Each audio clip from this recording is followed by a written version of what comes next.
Yeah. Now do you that energy, use that for a really strong, very big preparation, exaggerated preparation in the opposite direction to.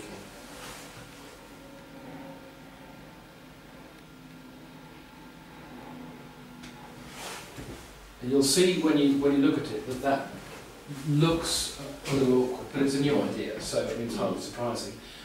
So you're looking, and I'm going to do it my way around. One, you're looking as if you're not sure of that, but the gesture has to look like that, to there, to there. It's all, I mean, obviously you're not going to breathe on each beat, but each gesture has to look as if, you know, the body, the arms, the baton are all breathing. Sorry.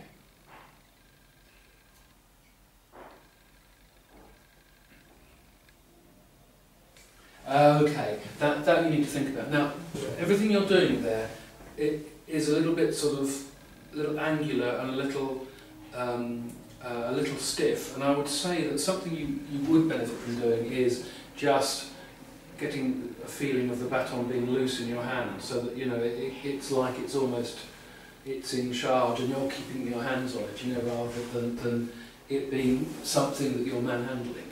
And you know, this whole thing of, you know, skywriting and writing your name and all that sort of thing, just getting used to the feel that it's a natural thing, so that when you move it around, wherever you're doing, it looks like it's natural and elegant, and it doesn't look like, you know, you're holding a stick. Yes. But it's a stopping which makes it difficult, that I find makes it difficult to keep that. I would say that well, actually,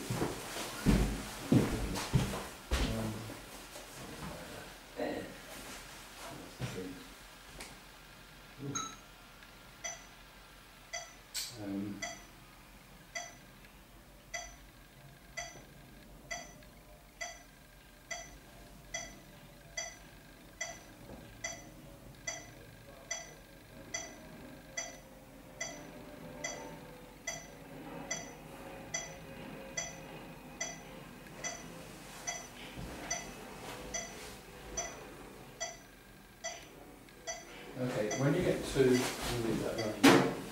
just start with again.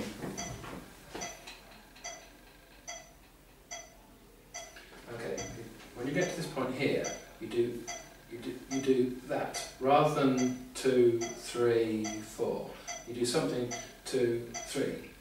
You know, you do something quite abrupt that doesn't look like it's part of the natural flow of the gesture. Yeah. Yeah, there it is. Did you see that? Yeah. 1, 2, poof, you did. Now that's better.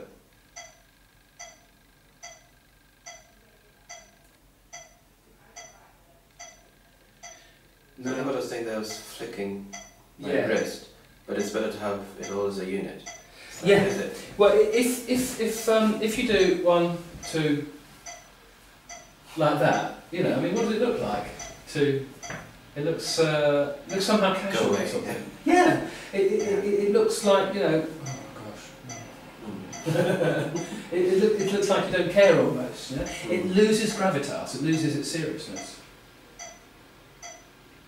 Now that's good.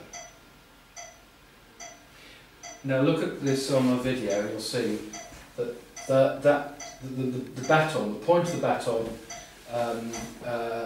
loses the elegance. You're good and elegant here, but the point of the stick, when you come to these places, you do. I can't remember now what it was you did, but you do some sort of gesture at the second and third beats that looks a little less elegant or less in control. That's better.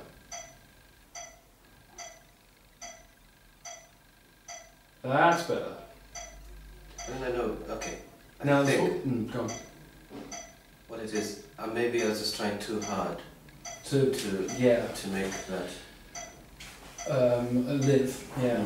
I think one of the things now is also you're tending to do this Whereas I would say that the end of the stick travels a little further than the wrist, so it looks a bit more natural, you know. 'Cause now you're holding it and that's better, that's better, that's better. Even a little bit more give at the end of the stick. Okay. The other thing to say is the other beat patterns. Okay, the 3 is easy because that's part of the 4, so we've done that one.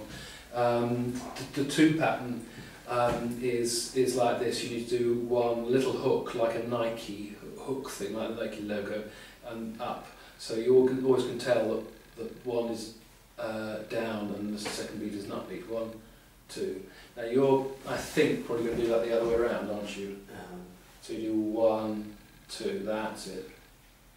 Is that how you would have done 2? Yeah.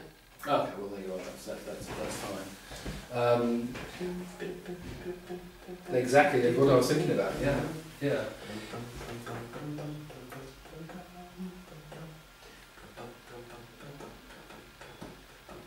Try it again. At that tempo? Yeah.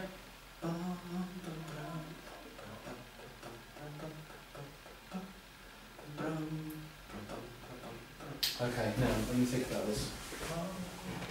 Yeah, what I see is a lot of the wrist. Because of the buoyancy of the music, I think you need more of the baton point.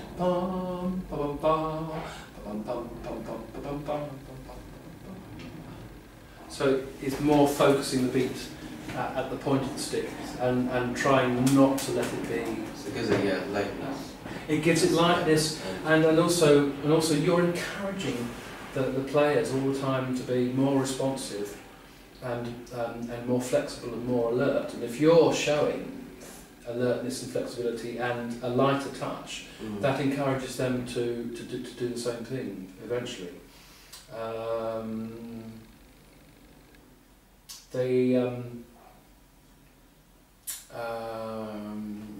Because I'm going to exactly the same there.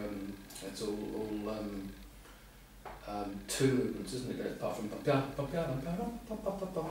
which is all upbeats. So always you're thinking that the baton is bouncing away. Try doing that. Is that a quick 3? That's in 1. It's in 1. Mm-hmm.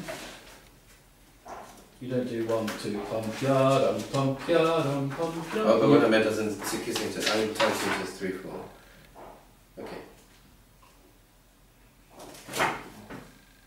Try have a go at that. With that. Do that in 1. In 1. Mm-hmm. I can do it. Okay. Let's have a metronome again then. What would it be? 130, 100. Is that what I would do? I mean, I haven't actually given this much thought. But my tendency would be to group it in 2s or something. So you down, up, down, up. Mm. What did you say? Is it 120? 32. 20 is fast enough for Or 2s or 4s. so you pump piano, pump piano, I think that's confusing. Yeah. I don't think there's any reason at all why you can't do it in 1. Really in 1. However, of course, and I've marked some of these things in, you know, it goes into longer phrases, 8-bar phrases. So I wouldn't necessarily, I certainly wouldn't tell anybody I was doing this in the orchestra. I wouldn't go tell them I was going to beat the phrase out, but I would certainly sometimes.